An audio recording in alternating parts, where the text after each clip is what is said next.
est un Dieu véridique. Il ne peut pas dire quelque chose que l'être humain ne peut pas faire. Sinon, il n'est pas Dieu. Amen. Amen. Et il dit, et tout ce que vous demanderez à mon nom, je le ferai, afin que le Père soit glorifié dans le Fils. C'est la suite de ce qu'il dit. Vous faites les œuvres les plus grandes et les œuvres qu'il a demandé, il a dit qu'on peut faire. Celui qui pourra en lui peut faire, il dit, ce dernier-là, tout ce qu'il va demander en son nom, lui Jésus-Christ, il va le faire dans sa vie, pour que le Père soit glorifié dans le Fils. Alléluia. Est-ce que tu comprends cela? Ça veut dire que Jésus-Christ te donne la capacité surnaturelle, et par ta foi, la capacité surnaturelle de chasser les démons, d'opérer des miracles, de faire des choses qu'il a fait, mais aussi des choses plus grandes encore. Amen. La dernière fois, on a dit l'onction opère à la foi. L'onction opère à les œuvres que produisent la foi. N'est-ce pas? Alléluia. C'est ça. La seule source de la manifestation de l'onction et des œuvres de Jésus-Christ, c'est ta foi à toi. Ce n'est pas la foi du pasteur. On a vu dans Habakkuk chapitre 2, verset 4, que le juste vivra de par sa foi. Amen. Les chrétiens de nos jours ne comprennent pas ce fait-là. On peut prier pour toi sans problème chercher les démons. Prier pour que tu sois guéri. Mais la vie continue. La vie chrétienne continue. Amen. C'est que tu ne voulais pas affronter là. On a enlevé. Mais celui qui a enlevé la vie, ta vie chrétienne avec toi. La main de les démons sont rentrés, la vie vivre après toi. Mais pas qu'il rentre encore. Hein? Voilà. C'est ce que les gens n'ont pas encore compris. La délivrance ne consiste pas seulement et ne s'arrête pas seulement. Et lorsqu'on chasse le démon est parti. Ça ne s'arrête pas là. La vraie et meilleure délivrance consiste à ce que le démon ne revienne plus dans ta vie.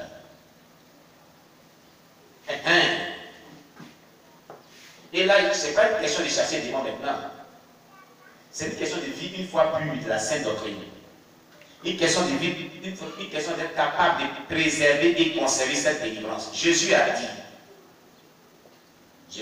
à cet homme, n'est-ce pas? On avait déjà étudié ça. Amen.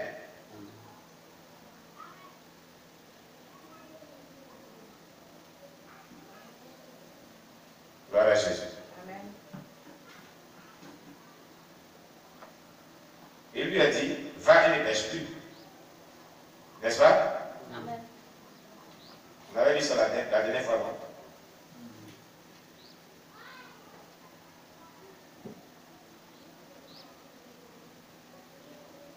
Gloire à Jésus. Amen.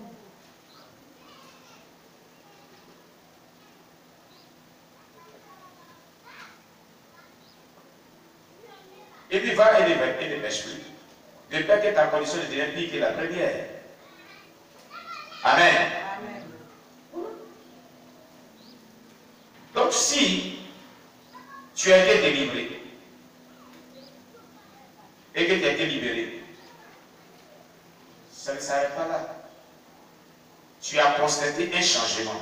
Tu as expérimenté quelque chose. Tu en as témoigné. Celui qui a été un canal ou un instrument que tu as utilisé pour t'aider à arriver à ce niveau-là, il ne sera plus dans ta vie quotidienne pour vivre ta relation avec Dieu. C'est ça qui est le problème. Et tant que les chrétiens n'ont pas compris cela, ils vont aller de prophète en prophète, d'apôtre en apôtre, d'évangéliste en évangéliste, de pasteur en pasteur, de docteur en docteur, d'église en église, et on va attendre que il y a un homme puissant, il va aller puissant, il va puissant là-bas. Ils vont courir, ça vient. Les mêmes démons qu'on a chassés, on les chasser là-bas. Ils finissent, on dit, il y a pas d'évaluation là-bas. Ils sont là-bas. Les mêmes démons encore, ils vont les chasser. Pourquoi? Parce que les gens n'arrivent pas à conserver la délivrance par une vie pure et repentance. La véritable délivrance commence et s'achève. La véritable délivrance commence, elle est acquise, elle est affermise pour toujours par une vie soumise à la parole de Dieu. C'est tout. Et bien, on verra bien. Mais tout ça, c'est l'œuvre de l'onction. C'est l'œuvre de l'onction. Ça fait partie des plus grandes œuvres de Jésus et des œuvres de Jésus. Amen. Dieu vous bénisse. Certains ont dit que les plus grandes œuvres veut dire les spirituelles du Saint-Esprit, donner l'expérience de nouvelles naissances.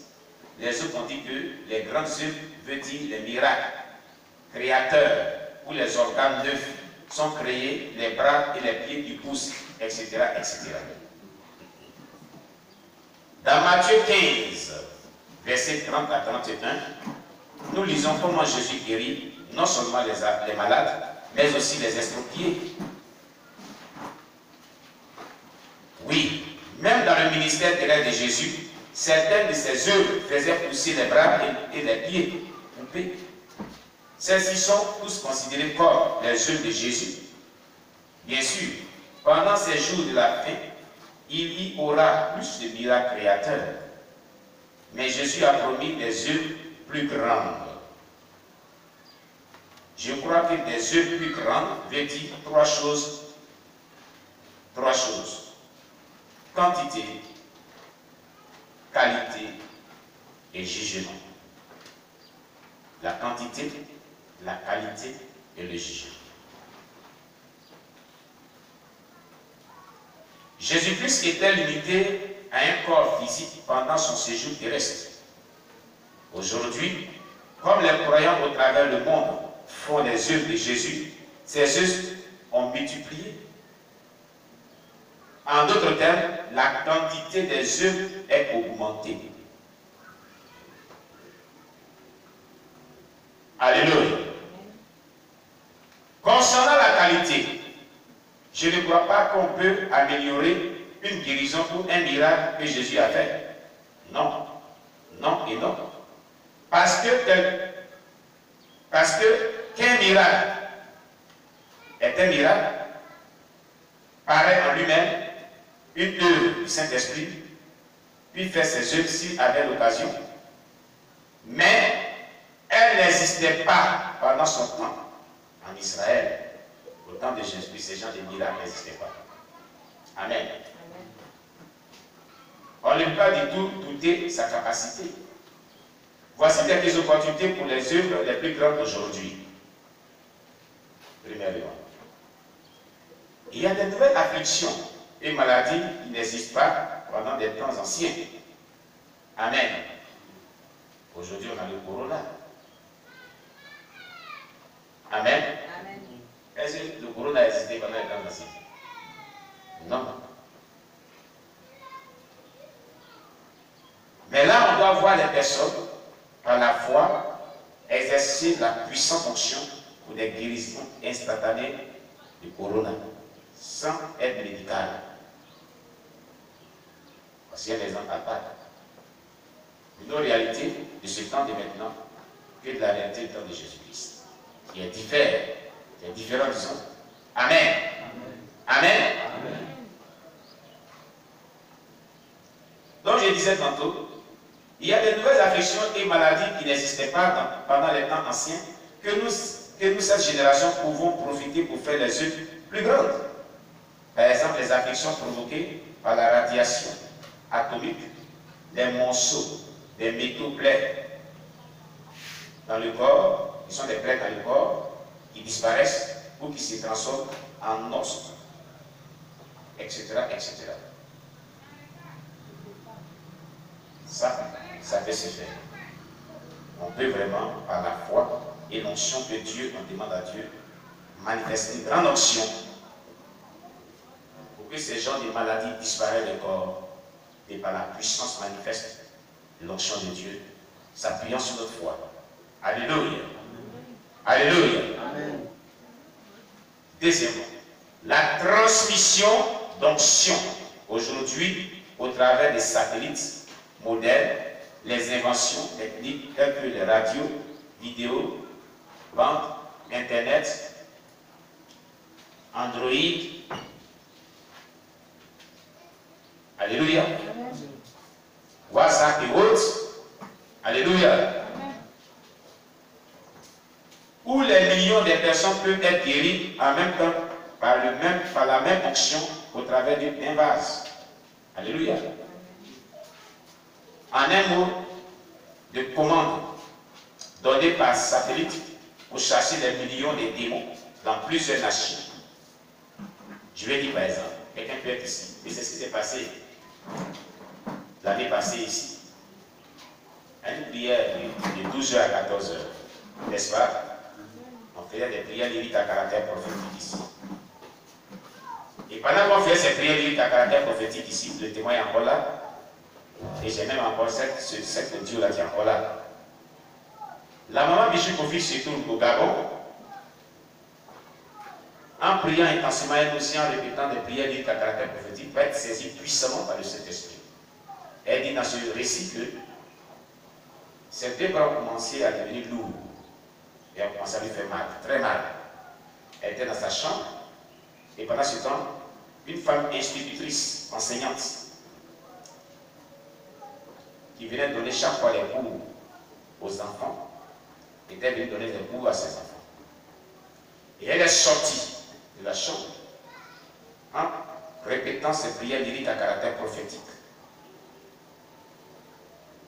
Les prières lyriques à caractère prophétique, les gens disent qu'ils sont des conneries, hein. Et donc le disent. Il y a beaucoup de choses qui se disent sur les réseaux sociaux. Et puis, elle pousse cette femme au dehors. Elle lui demande, tu as mal pour nous. Elle dit, on va mentir. Elle lui impose la main. Et elle proclame Ésaïe 66, verset 15 à 16. Et certains prières lyriques à caractère prophétique qu'on fait ici. Pendant un bon moment, elle quitte la femme, et elle rentre, elle continue la prière. La femme a fini de faire ses cours, elle est partie. Elle ne sait même plus ce qui s'est passé.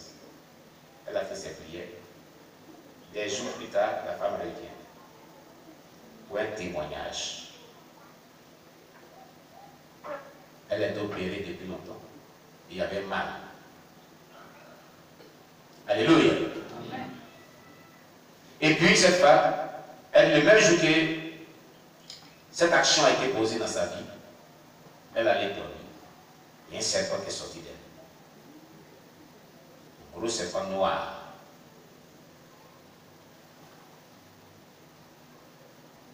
Et elle avait vraiment des douleurs dans son bas-ventre. Ces douleurs ont disparu, elles ont été guéries. Totalement. La femme même en fait une audio envoyée depuis le Gabon. Vous dire, elle remercie ce pasteur. Elle remercie ce pasteur, elle remercie Maman Bichou Kofi.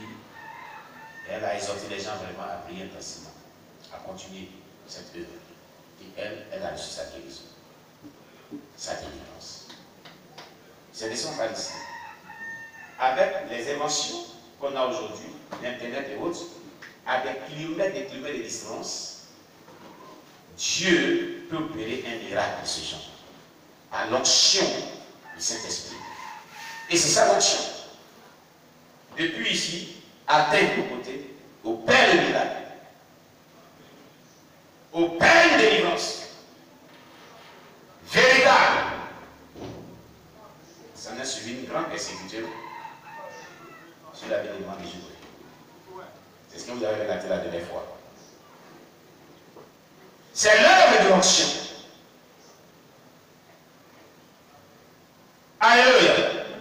Il y en a des plusieurs qu'on ne peut pas compter aujourd'hui.